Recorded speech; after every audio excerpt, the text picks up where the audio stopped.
रतन टाटा भारत के सबसे सम्मानित और प्रतिष्ठित उद्योगपतियों में से एक, न केवल उनके व्यवसाय कौशल के लिए बल्कि उनके मानवीय गुणों और समाज के प्रति उनके योगदान के लिए भी जाने जाते हैं।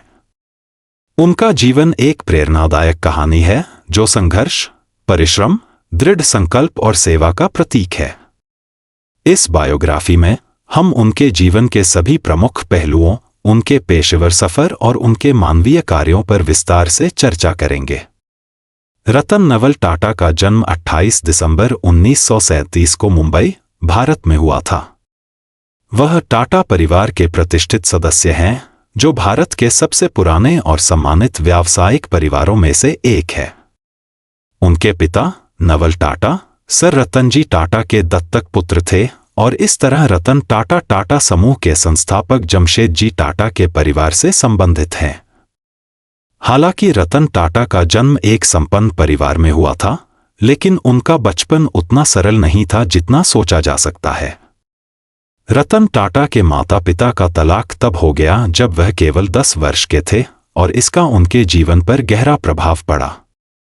तलाक के बाद रतन और उनके छोटे भाई जिमी टाटा को उनकी दादी नवाजबाई टाटा ने पाला। अपनी दादी के संरक्षण में रहते हुए रतन ने जीवन की अनेक सच्चाइयों को करीब से देखा और समझा। उनकी दादी ने उनमें नैतिकता, अनुशासन और आत्मसम्मान के मूल्य रोपित किए, जिन्होंने आगे चलकर उनके व्यक्तित्व और कार्यशैली को गहराई से प्रभावित किया। रतन टाटा की प्रारंभिक शिक्षा मुंबई के कैंपियन स्कूल और बाद में कैथेड्रल और जॉन कॉनन स्कूल में हुई। उन्होंने अपनी स्कूली शिक्षा पूरी करने के बाद अमेरिका के प्रतिष्ठित कॉर्नेल विश्वविद्यालय से आर्किटेक्चर और इंजीनियरिंग में स्नातक की डिग्री प्राप्त की। इसके बाद उन्होंने हार्वर्ड बिजनेस स्कूल से एडवांस्ड मैनेजमेंट प्रोग्राम किया, जिससे उन्हें अपने व्यावसायिक दृष्टिकोण को और भी व्यापक रूप से समझने का मौका मिला।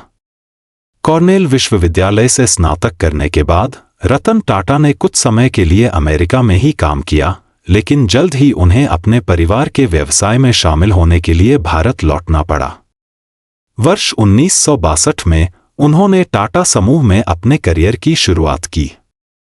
टाटा समूह उस समय भारत का सबसे बड़ा और सबसे विविधीकृत व्यावसायिक समूह था, जिसमें स्टील, ऑटोमोबाइल, ऊर्जा, उपभोक्ता वस्त्र और बहुत कुछ शामिल थे।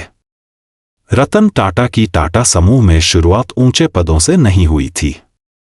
उन्होंने अपने करियर की शुरुआत टाटा स्टील के जमशेदपुर संयंत्र में एक सामान्य कार्यकारी के रूप में की। वहां उन्होंने श्रमिकों के साथ काम किया, जिसने उन्हें जमीनी स्तर की समस्याओं को समझने और व्यावसायिक कार्यों में गहराई से जुड़ने का अवसर प्रदान किया। टाटा स्टील के संयंत्र में काम करते हुए रतन ने कठिन परिश्रम किया और धीरे धीरे अपने लिए एक विशेष स्थान बनाया। उनके विनम्र स्वभाव और काम के प्रति समर्पण ने टाटा समूह के वरिष्ठ अधिकारियों का ध्यान आकर्षित किया और जल्द ही उन्हें समूह की विभिन्न कंपनियों में उच्च जिम्मेदारियां दी गईं। लेकिन यह उनका नेतृत्व कौशल और व्यापारिक दृष्टिकोण था जिसने उन्हें टाटा समूह के भीतर एक महत्वपूर्ण व्यक्ति बना दिया। वर्ष 1991 में रतन टाटा को टाटा सन्स का अध्यक्ष नियुक्त किया गया।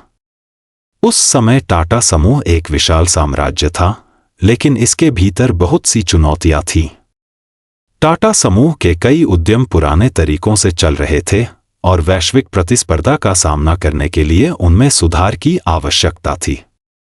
इसके अलावा समूह के भीतर कुछ कंपनियों का प्रदर्शन उम्मीद से कम था और उन्हें पुनर्गठित करने की आवश्यकता थी। रतन टाटा के नेतृत्व में टाटा समूह ने नए युग के लिए खुद को तैयार किया। उन्होंने समूह की कंपनियों को न केवल भारतीय बाजार में बल्कि वैश्विक बाजार में भी प्रतिस्पर्धी बनाने के लिए कई महत्वपूर्ण निर्णय लिए। उनकी रणनीति में नवीनता, विस्तार और गुणवत्ता पर विशेष जोर था। एक प्रमुख उदाहरण टाटा मोटर्स का है। रतन टाटा ने इस कंपनी को एक नए स्तर पर पहुंचाया। उनके नेतृत्व में टाटा मोटर्स ने टाटा इंडिका को लॉन्च किया, जो भारत में बनी पहली स्वदेशी यात्री कार थी। इसके अलावा उन्होंने जगुआर और लैंड रोवर जैसी प्रतिष्ठित विदेशी कंपनियों का अधिग्रहण किया, जो कि भारतीय उद्योग जगत के लिए एक बड़ी उपलब्धि थी। रतन टाटा के नेतृत्व में टाटा समूह ने वैश्विक विस्तार पर भी जोर दिया। उनके नेतृत्व में टाटा समूह ने दुनिया भर में कई महत्वपूर्ण अधिग्रहण किए, जो न केवल समूह के विकास के लिए महत्वपूर्ण थे बल्कि भारतीय उद्योग को वैश्विक पटल पर स्थापित करने में भी मददगार साबित हुए। इन अधिग्रहणों में टाटा स्टील द्वारा कोरस समूह का अधिग्रहण सबसे महत्वपूर्ण था। 2007 में हुए इस अधिग्रहण ने टाटा स्टील को दुनिया की 5वीं सबसे बड़ी स्टील कंपनी बना दिया। इसके अलावा टाटा टी ने ब्रिटिश ब्रांड टेटली का अधिग्रहण किया और टाटा मोटर्स ने British luxury car brand Jaguar land rover को खरीदा।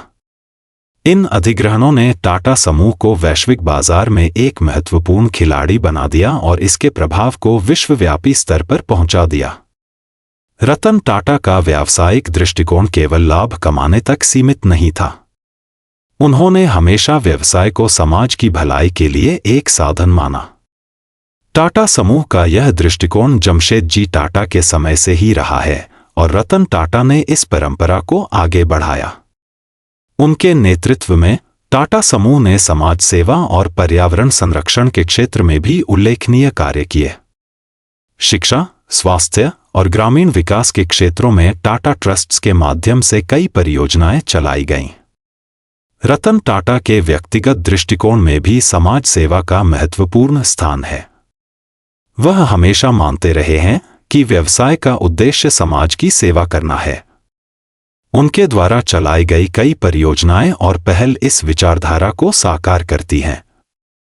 रतन टाटा के नेतृत्व में टाटा मोटर्स ने एक और महत्वपूर्ण परियोजना पर काम किया, जिसने भारत और दुनिया भर में धूम मचा दी। यह परियोजना थी टाटा नैनो। नैनो को दुनिया की सबसे सस्ती कार के रूप में पेश किया गया था, जिसका उद्देश्य था आम भारतीय परिवारों को किफायती परिवहन सुविधा प्रदान करना। रतन टाटा का यह सपना था कि एक दिन प्रत्येक भारतीय परिवार के पास अपनी कार हो, और इस सपने को साकार करने के लिए उन्होंने नैनो की शुरुआत की। हालांकि नैनो व्यावसायिक रूप से उतनी सफल नहीं हो पाई जितनी उम्मीद थी, लेकिन इसने सस्ती और सुलभ परिवहन की दिशा में एक नई शुरुआत की। रतन टाटा का व्यक्तिगत जीवन हमेशा से सादगीपूर्ण और निजी रहा है। वह अविवाहित हैं और अपने जीवन को समाज सेवा और व्यवसाय में व्यस्त रखते हैं। उन्हें कला, संगीत और जानवरों के प्रति गहरा लगाव है। उनके पालतू कुत्ते भी उनके जीवन का महत्वपूर्ण हिस्सा हैं और वह अक्सर अपने कुत्तों के साथ समय बिताते हैं। रतन टाटा के जीवन में कई ऐसे क्षण आए जब उन्होंने व्यक्तिगत संबंधों को प्राथमिकता नहीं दी, क्योंकि उनके लिए व्यवसाय और समाज की सेवा अधिक महत्वपूर्ण थी। हालांकि उनका निजी जीवन हमेशा से मीडिया की सुर्खियों से दूर रहा है और उन्होंने इसे अपने सार्वजनिक जीवन से अलग रखा है। 2012 में रतन टाटा ने टाटा समूह के अध्यक्ष पद से सेवानिवृत्ति ली और उनके उत्तराधिकारी के रूप में साइरस मिस्त्री को नियुक्त किया गया। हालांकि मिस्त्री के कार्यकाल में समूह के भीतर कई विवाद उत्पन्न हुए, जिसके कारण उन्हें 2016 में पद से हटा दिया गया। इसके बाद रतन टाटा ने कुछ समय के लिए अंतरिम अध्यक्ष के रूप में समूह का नेतृत्व किया, जब तक कि नटराजन चंद्रशेखरन को स्थायी अध्यक्ष नहीं बनाया गया। रतन टाटा की सेवानिवृत्ति के बाद भी उनकी भूमिका टाटा समूह में महत्वपूर्ण रही है। वह आज भी समूह के प्रमुख सलाहकार के रूप में कार्य करते हैं और टाटा ट्रस्ट्स के माध्यम से समाज सेवा के कार्यों में सक्रिय हैं। रतन टाटा का जीवन और उनकी उपलब्धियां इस बात का उदाहरण हैं कि किस तरह एक व्यक्ति अपने व्यवसाय और समाज के प्रति समर्पण के माध्यम से न केवल अपने देश बल्कि पूरी दुनिया में एक आदर्श प्रस्तुत कर सकता।